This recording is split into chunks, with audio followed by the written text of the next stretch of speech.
WSYR TV Syracuse, the local station. You're watching the morning news.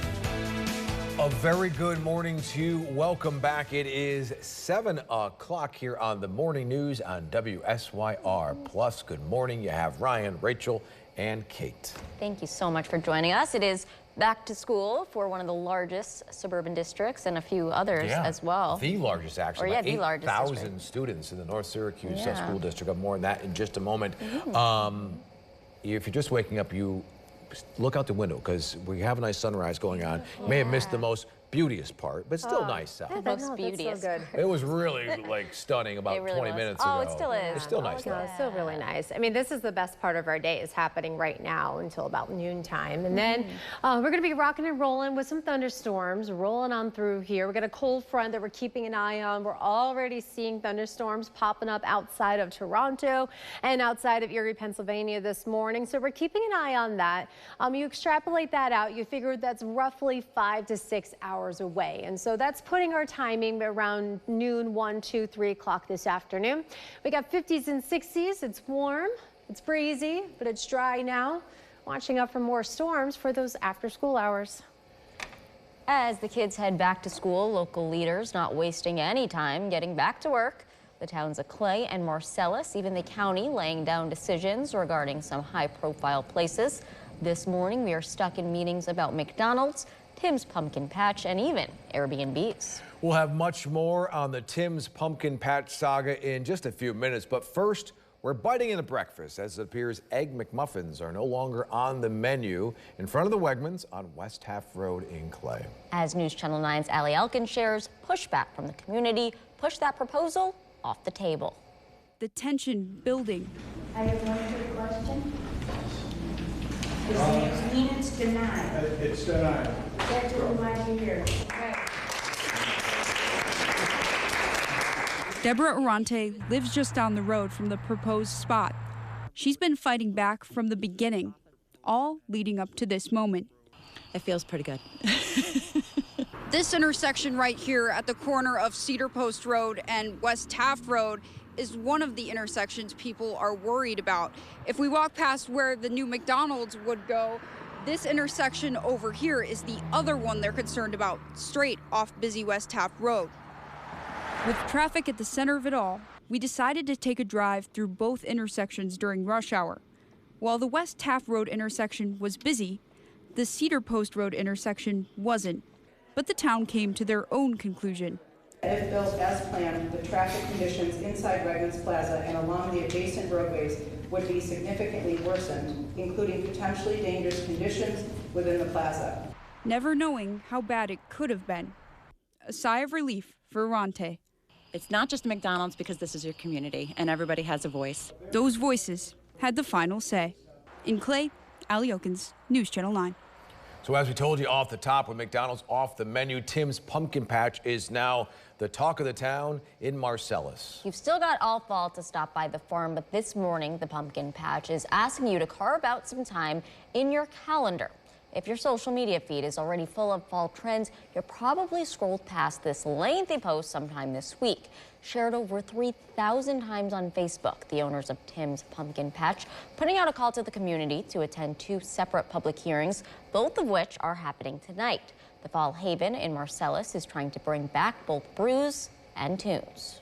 You may remember during the pandemic, Tim's started brewing up and serving up their own adult beverages and hosting live music outdoors on the farm. But because of what the Pumpkin Patch calls a gap in communication of how town laws coincide with agriculture and market laws, the town of Marcellus closed down that part of the business. For 3 years, Tim's has been trying to sort out the mess, and this past summer, the farm submitted a site plan and special use permit application to the town of Marcellus. This would allow the Pumpkin Patch to build a new brew barn, bringing back music and more. But in order for the permit to be approved, there must be 2 public hearings, one for the site plan, the other one for the live music, both happening tonight beginning at 6:30 at the town hall. Tim's Pumpkin Patch writing in part, quote, "If Tim's holds a special place in your heart, you enjoy coming to our farm, love listening to some local bands, enjoy New York-made beverages, and want to support our family in all of this, we would be so grateful for your in-person attendance. As Tim's looks to patch up that part of their business, it looks like tourists will be paying more to get a feel for fall here in central New York. Yeah, the Onondaga County Legislature just approving a change to the room occupancy tax. Starting at the end of the year, visitors will now see a 7% tax applied to Airbnbs and other vacation rentals. The law previously only applied to hotels in the county. Now it also impacts any short-term rentals. Lawmakers who approved the tax change say that the extra funds will help support infrastructure that residents are already footing the bill for. You know, we have things like the State Fair. We have wonderful Finger Lakes up here. And we have hotel owners who already are paying this tax. And it's no different. Just because Airbnb and VRBO are newer, they should be doing the same thing. I think it's a more fair process. The decision to have that 7% room occupancy tax comes after the state introduced a program requiring hotels and short-term rentals to charge a 2% tax on stays where the nightly rate exceeds $2. Turning to Tompkins County, new details into the newsroom about a serious crash involving a small dump truck and an e-bike in the village of Dryden. Right around 1:30 yesterday afternoon, firefighters were called to the collision at the intersection of Lee Road and Route 13, close to Tompkins Cortland Community College. Firefighters say a person got pinned under the dump truck. A medical helicopter was called to the scene for a person with critical injuries. We've reached out to police to get updates. This morning, the wheels on the bus are going round and round for the largest suburban school district in our area. It is back to school for North Syracuse, but construction on a roundabout might have you jumping through some extra hoops on your way to school. News Channel 9's Kendra Brodus is putting on the hard hat this morning to dig into some future roadblocks. Good morning, Ryan and Rachel. As you can see, a bus driving right by this intersection as we go on air. I have seen that is the 6th bus that I've seen here so far. There was actually one coming down Torchwood Lane, and they had to turn into this plaza to maneuver around all of the construction. All right, so this construction is on the roundabout, which is on Route 31 near Torchwood Lane and Thompson Road in Cicero. And this construction was supposed to be finished over the summer, but will now start back up again on September 9th. The project will close down parts of Thompson Road for about 4 to 6 weeks. The North Syracuse Central School District is expecting congestion on Route 31, South Bay Road, and surrounding neighborhoods during arrival and dismissal times. As for bus routes, buses will need to take South Bay Road when heading south, which will add an extra few minutes to each run. Construction is also continuing on Bear Road in front of Bear Road Elementary, where flaggers are directing one-way traffic. So like I said, another bus just drove by, so that's 7 buses. I've been out here about 5 minutes. We've got another one, 2 more coming down right this way. So it's definitely a hot spot, and the district is very concerned about congestion happening here. So for everyone, I guess buses, drivers, staff, students, but just some extra time if you're heading to school. Ryan and Rachel, back to you. Yeah, I know a lot of parents are riled up about that roundabout construction. So thank you so much for that report. I guess we'll all get through it together. Yeah. All right. Thank you so much, Kendra. Well, we have a couple other traffic alerts for you before you make your morning commute out the door. Starting this morning, the state DOT is telling drivers to expect periodic rolling slowdowns lasting up to 10 minutes along 81 North and South between the Brighton Ave and Nedrow exits. Now, these slowdowns are not expected to end until early October. Also, 690 West will continue to be down to 1 lane between the Teal Ave and Townsend Street exits as crews are working on a bridge until tomorrow afternoon. Moving over to Madison County this morning, we are learning about a long-term road closure coming to the town of Sullivan. According to the state DOT, crews will be shutting down part of State Route 173 starting Monday, September 15th, and will stay closed for 6 weeks. We're told the road is being closed between Palmer and Old Cheese Factory Road so crews can replace a culvert. A detour will be in place. From a traffic to a health alert this morning, Health Secretary Robert F. Kennedy Jr. is expected to testify before a congressional committee. It comes as Florida is moving to eliminate all childhood vaccine mandates. ABC's Nicole D'Antonio is in Washington with more. This morning, Health and Human Services Secretary Robert F. Kennedy Jr. set to testify on Capitol Hill amid turmoil at the CDC and backlash to his vaccine policy. The moves have prompted major medical groups and more than 1,000 current and former employees across the Department of Health and Human Services to call on Kennedy to resign. The group of employees saying our country needs a leadership that will promote open, honest dialogue, not disregard decades of life-saving science, spread misinformation, reverse medical progress, and decimate programs that kept us safe. Kennedy defending the direction he has taken the public health agency, saying he's working to restore public trust. Today's hearing comes a day after Florida became the first state to eliminate vaccine mandates, a major shift that health experts are calling dangerous. The state's Surgeon General explaining why. Who am I as a man standing here now to tell you what you should put in your body?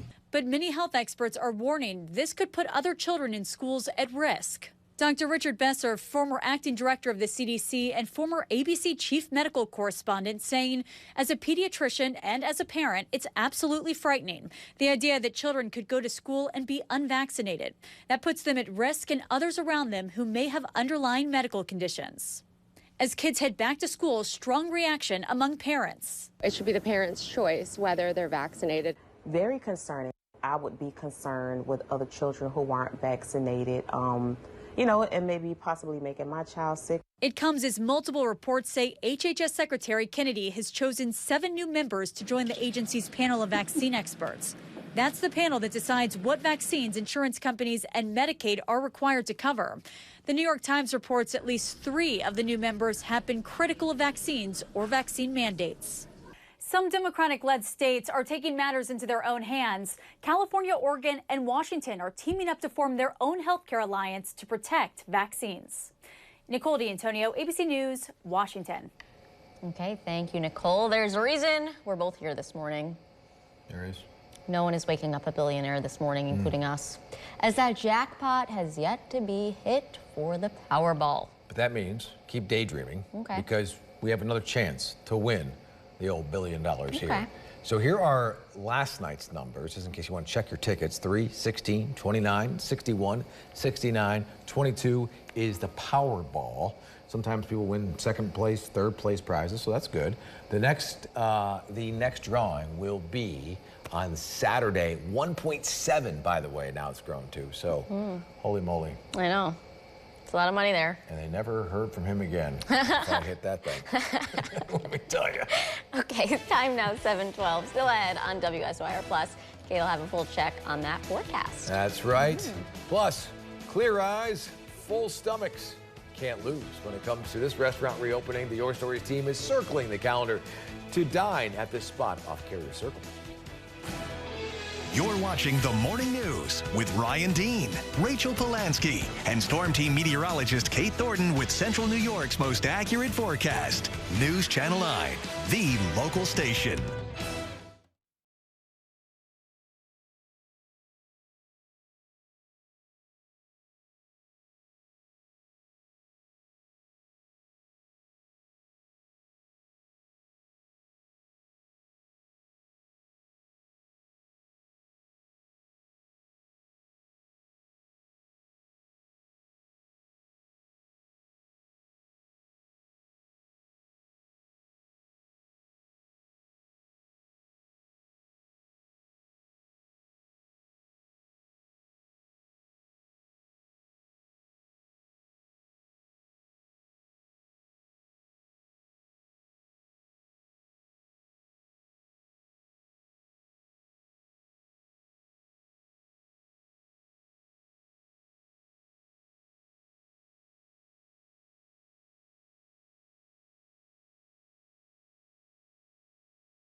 Storm Team meteorologist Kate Thornton with Central New York's most accurate forecast.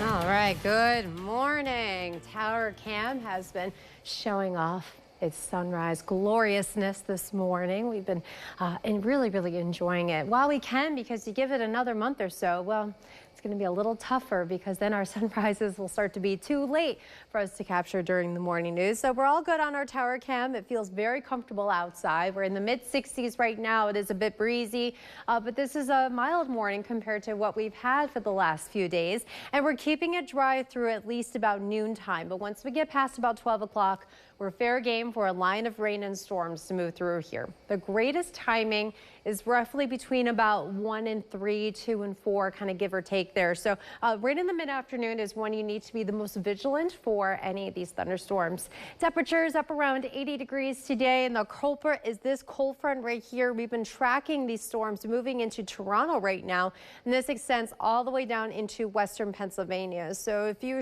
extrapolate that timing out, it brings things into the Finger Lakes right around noontime, moving across the I-81 corridor between about 2 and 3 o'clock today. You're noticing some of the reds, a little bit of bowing going on here. So we do have a level 1 of severe risk for today out of 5. So that means the gusty winds, the hail, the lightning, and of course the heavy downpours that could lead to some isolated flash flooding, all things that we have to watch very carefully today as this line of storms sweep on through here. Always remember, you know, this is a time when a lot of kids might be coming home from school, so just be very vigilant about that. For the rest of this evening, though, we're not going to be completely done with the rain. It's still going to be kind of damp with some scattered showers and breezy, but at least warm for the rest of the night. But there's still a risk for 1 or 2 thunderstorms hanging on through sunset, and then things will gradually dry out, not until about after midnight. Got one more push with that low coming up right around 10, 11 o'clock tonight, and then we'll clear things out. We wake up Friday morning in the 50s, but a lot of patchy fog. So please watch out for the kids at the bus tomorrow morning. And then during the day, we look really nice. Got sunshine, it's breezy, but warm, highs near 80 degrees. We were watching the chances of some rain later on Friday, but a lot of that is happening like overnight into Saturday morning. Saturday morning, though, we're watching out for some steady rain. It's chilly too. We're in the 50s, a little breezy at times. So keep that in mind if you had any tailgating plans for the SU home opener for football on Saturday. Kickoff is at noon, so when the game is wrapped up, that's when the rain should be kind of moving on out of here, and then we'll catch some dry time at the end of the day on Saturday. Sunday's cool enough for some lake showers to develop, so we'll watch for that as well, and then we'll gradually warm things up for mid next week with highs in the 70s. Now, here is Ryan Dean with the Your Stories Q&A. You want me to stop going around in circles and give you an opening date on a new building for an old favorite near Carrier Circle. You're asking this question: when is Joey's in DeWitt going to open its new restaurant? Well, get ready to pass the pasta. You won't be waiting long. This well-known Italian restaurant is off Thompson Road. Soon this fence will go down and the new 6,300 square foot building will open up to guests. The owner is hoping to be up and running by the end of the month. The new Joey's is being built right next to the current location. It's actually on the spot where the former Big Mama's Cheesecake once stood. Here's a sneak peek of the inside. Check out the beautiful ceiling. Once this new restaurant opens, the old building will be demolished. Do you have a question for the Your Stories team? Email us, yourstories@localsyr.com. With the Your Stories Q&A, Ryan Dean, News Channel 9.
your forecast first.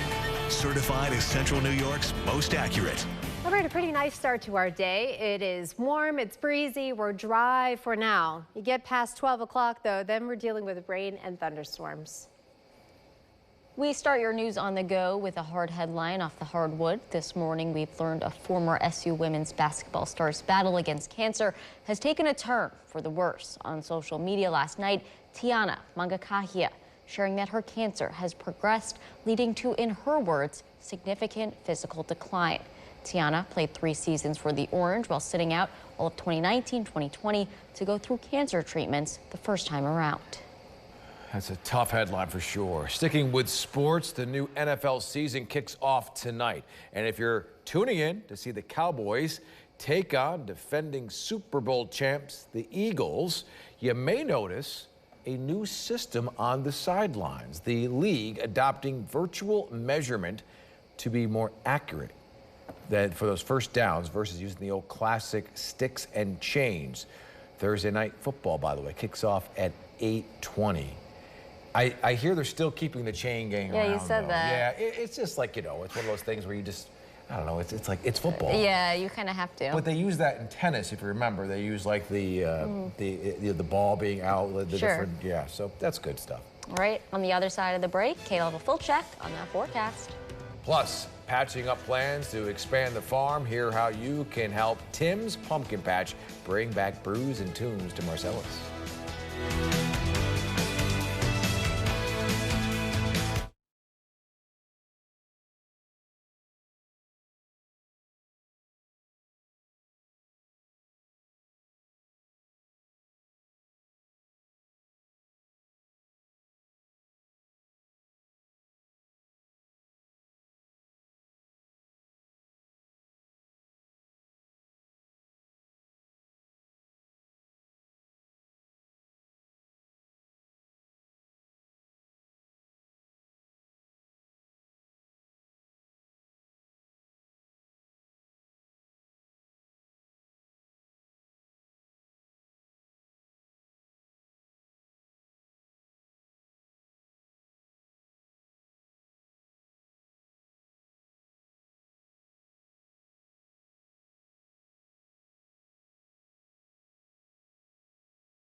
.25, you have Ryan and Rachel here with you on a Thursday morning. It is a warm and breezy start to the day. Watch for thunderstorms to roll through this afternoon. Highs are near 80 again. Kate Thornton has the timing of the storms coming in just a moment. Tim's Pumpkin Patch is making headlines this morning. The Fall Haven in Marcellus is asking for the public's help to bring back their homemade brews and live music. There will be 2 separate public hearings, both of which are happening tonight starting at 6:30. Tim needs the town of Marcellus to approve a site plan and special use permit application. In the town of Clay, McDonald's is off the menu this morning. Plans for a proposed McDonald's on West Taft Road will not happen after all board members and neighbors shut it down at last night's meeting. Many were still salty, saying the area is already congested and worry about more traffic. Well, we are loving this sunrise, Kate. Oh, yeah. The sunrise has been beautiful this morning. We've had a nice, dry, comfortable, warm, breezy start to our day. And we'll keep it like that at least through about 12, 1 o'clock or so. And then after that, we are fair game for rain and thunderstorms to move through. So crossing the I-81 corridor roughly around 2 o'clock, give or take. And this will continue to move eastbound this evening. So any of your afternoon plans, kids coming off the bus, you want to be vigilant of any storms that are in the area. If you have plans for tonight, maybe going to the amphitheater concert. I mean, things are probably still going to be a little rainy, not as stormy, but at least still dealing with some rain showers. We're not in the clear of the rain until after midnight tonight, and then we'll clear the sky out. Patchy fog setting us up for tomorrow morning. A nice comfortable start to the day, though. It's cooler in the 50s, and then we'll have highs beautiful tomorrow. Sunny skies near 80 before it turns chilly and rainy for Saturday morning.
Well, welcome back. All right, so we have our dancing shoes on this morning because Dancing with the Stars, season 34, the cast has been revealed.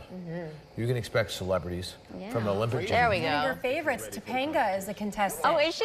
Yeah, Danielle Fishel. Is she in this promo video? You're right there. Oh, there she is. Okay. I think that was my first Hollywood crush when I was a teenager. I think between she and Winnie Cooper, it was all... Winnie Cooper. Oh, here's that shot where we're like, that would break our ankles right there, Kate. Whew. I would fall flat on my face. Yeah, I wouldn't be able to catch you. Don't do that. So yeah, anyway, we got Olympic gymnast. That's Steve Irwin's kid. Yeah. Very good. Oh, there she is. Topanga. Oh, yeah. There we go. All right, so we were like, hey, what if AI made us some... Who's that? That's Zac Efron's brother. Oh. The lesser known Efron. Well, anyway. Oh, here we go. There's our AI photo. There we are, looking our best. I have that shirt, by the way. You just got to button it a little higher up there, Ryan. Yeah, catch the sprinkles. It's a good shot of us. Kate, do yours. All right. Well, I'll be back with these. There we are. Next news update, from all these dance competitions.